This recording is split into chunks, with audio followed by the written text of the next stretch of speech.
नमस्कार दोस्तों। आज बात करते हैं एक ऐसे सब्जेक्ट की जो यंगस्टर्स के लिए बहुत इम्पोर्टेंट है। Most of the people of young age are struggling with stress.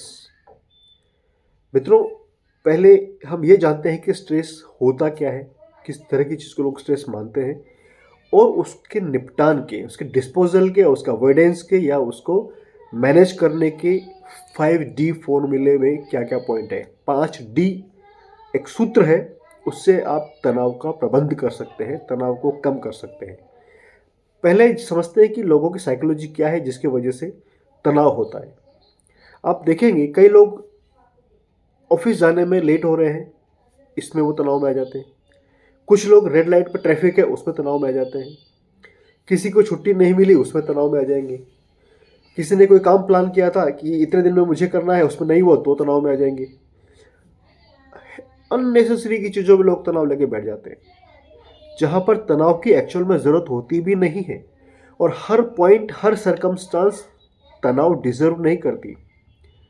हम बाय चॉइस तनाव को चुनते हैं और ये लोगों में हैबिट होती है। तो तनाव बेसिकली एक ऐसा वो है कि जब आप किसी चीज़ के बारे में खामखा सोचते रहते हैं, नेगेटिव तरीके से सोचते हैं, वो आपके हेल्थ को भी इम्पैक्ट करता है, आपके ब्लड सर्कुलेशन को इम्पैक्ट करता है, आपके माइंड की क्रिएटिविटी को भी इम्पैक्ट करता है। तो बेसिकली सबसे पहली चीज़ क्या है, हमें ये समझना होगा कि हम उन चीज़ों को रिस्पॉन्ड कैसे करें। किसी ने कुछ बोल दिया, उसमें तनाव ले लिया। हमने कुछ किसी को बोल दिया जो हमें नहीं बोलना चाहिए था, बाद में इस तरह का रियलाइज़ करते हैं, फिर लोग उस पर तनाव लेते हैं। तो हर चीज़ में अगर हम तनाव के एंगल से उसको देखेंगे तो कभी आदमी खुश रह नहीं सकता है। खुश रहना एक हैबिट है, एक एटीट्यूड है, एक चॉइस है।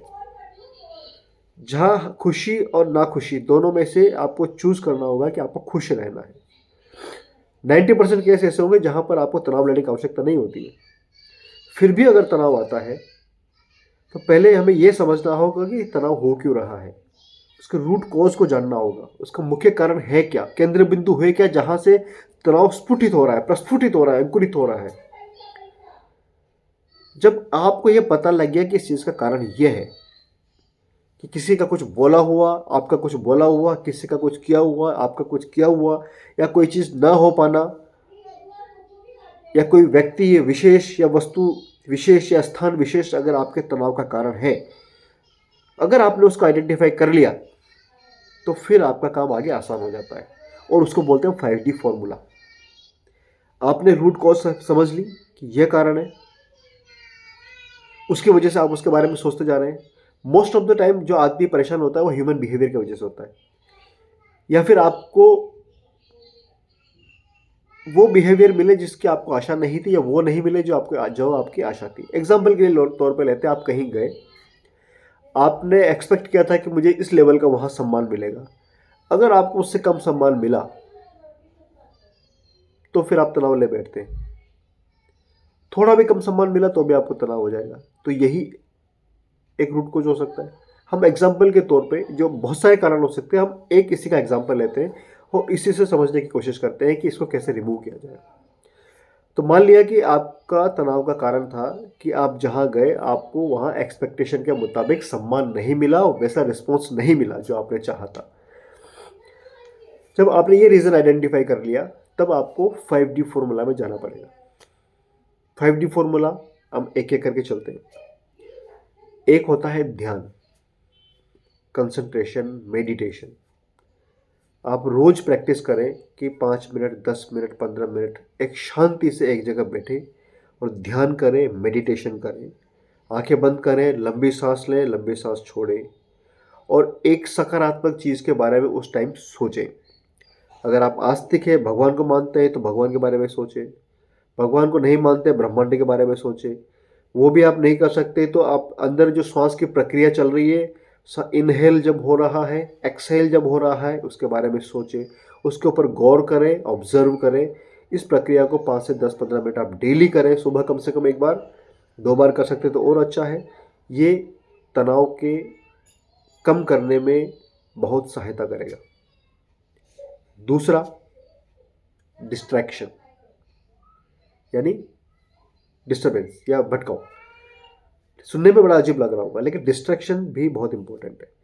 डिस्ट्रैक्शन का मतलब है कि जब आप तनाव ले रहे होते हैं तो आपका माइंड का कंसंट्रेशन उस चीज़ के ऊपर होता है जहाँ से आपका तनाव आया। आप लगातार उसके बारे में सोचते हैं और वो चीज़ बढ़ती चली जाती है, आपके नर्व्स उसको लेके फूल जाती है, समझ लो आप। तो जब आपका माइंड उस एक पॉइंट के ऊपर कंसंट्रेटेड है जिससे आपको तनाव हो रहा है, तब आपको डिस्ट्रैक्शन चाहिए। मतलब आपको एक ऐसा डिस्टर्बेंस चाहिए जो आपका ध्यान उस पॉइंट, उस रूट कोज से हटाकर कहीं और ले जाए। इससे भी आपका तनाव उस पॉइंट से हट जाएगा, तो हो सकता है आपका तनाव खत्म ही हो जाए। तीसरा डी फॉर्मूला है डाइवर्जन। यह भी उससे डिस्ट्रैक्शन से मिलता जुलता ही है, लेकिन यह थोड़ा अलग है। डाइवर्जन मतलब जिससे रूट डाइवर्ट होता है। तो जब जिस एक बिंदु के ऊपर आपका तनाव का फोकस था, वहां से आप डाइवर्ट कर दीजिए। या तो जब आपके माइंड में कोई गलत चीज़ चल रही है तो एक अच्छी चीज़ के बारे में सोचिए। कोई ऐसी चीज़ के बारे में सोचिए जिसमें आपको अचीवमेंट का एहसास होता हो। चाहे आप एक दौड़ लगाइए, आपने टारगेट सेट किया, मैं 2 मिनट में मुझे दौड़ना है, आप 1.5 मिनट में दौड़ लिए, आपको अचीवमेंट का एहसास होगा।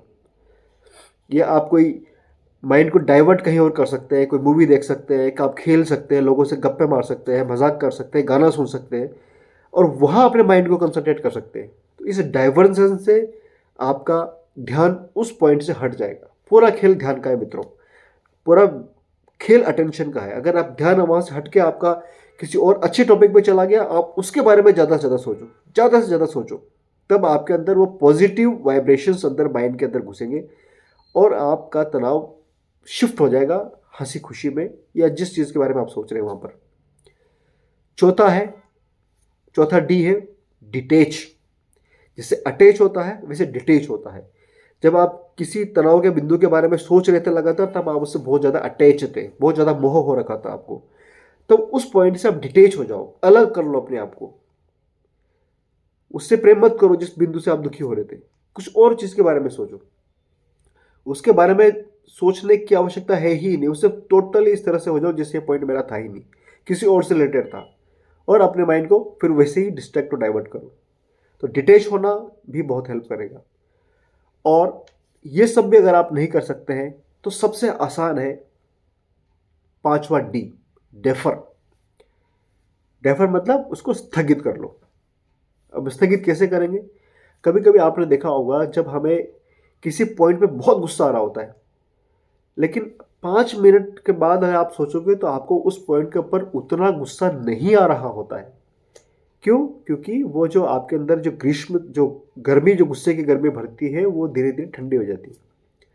ऐसे ही तनाव में भी है। अगर आप इमीडिएट उस चीज़, जिस पॉइंट से आपको तनाव हो रहा है, उसके बारे में सोचेंगे तो आपका तनाव बढ़ेगा। आप उसको डेफर कर दो। आप अपने आप को ऐसे समझाओ कि तनाव करेंगे लेकिन इसको बाद में करेंगे। मीनवाइल हम कुछ और काम कर लेते हैं, अपना ध्यान किसी और चीज़ के ऊपर लगा लेते हैं। तो जब इस तरह से आप उस चीज़ को, ध्यान को डाइवर्ट करोगे, जब डेफर करोगे, स्थगित कर दोगे, आप ये मान लीजिए कि अभी आपको तनाव हो रहा है, आप बोलिए, आप सोचिए, अपने आप को समझाइए, अपने आप को ट्रेनिंग दीजिए कि मैं इसको ऊपर मैं तनाव में कल ले लूँगा। जब कल फिर वही पॉइंट आए तब आप बोलो कि मैं परसों ले लूँगा। इस तरह से उसको आप 1-2 दिन डेफर कीजिए। ऑटोमेटिक क्या होगा कि आपके माइंड से वो बात निकल जाएगी और माइंड के अंदर दूसरी चीज़ें भर जाएंगी। ठीक वैसे ही एक खाली ग्लास होता है, ग्लास के अंदर आपने दूध भरा हुआ है, उस दूध को आप निकाल दीजिए, कुछ और भर दीजिए। वैसे ही माइंड के अंदर से जो तनाव का पॉइंट है वो निकल जाएगा। 1-2 दिन में आप ऑटोमेटिकली नॉर्मल हो जाएंगे। तो मित्रों, ये 5 जो बेसिक फंडे हैं जो आपके तनाव को कम करने में, उसको मैनेज करने में आपकी हेल्प कर सकते हैं। बाकी डिपेंड करता है आप किस तरह से किसको यूटिलाइज करते हैं और अपने ऊपर इम्प्लीमेंट करते हैं। बहुत बहुत धन्यवाद।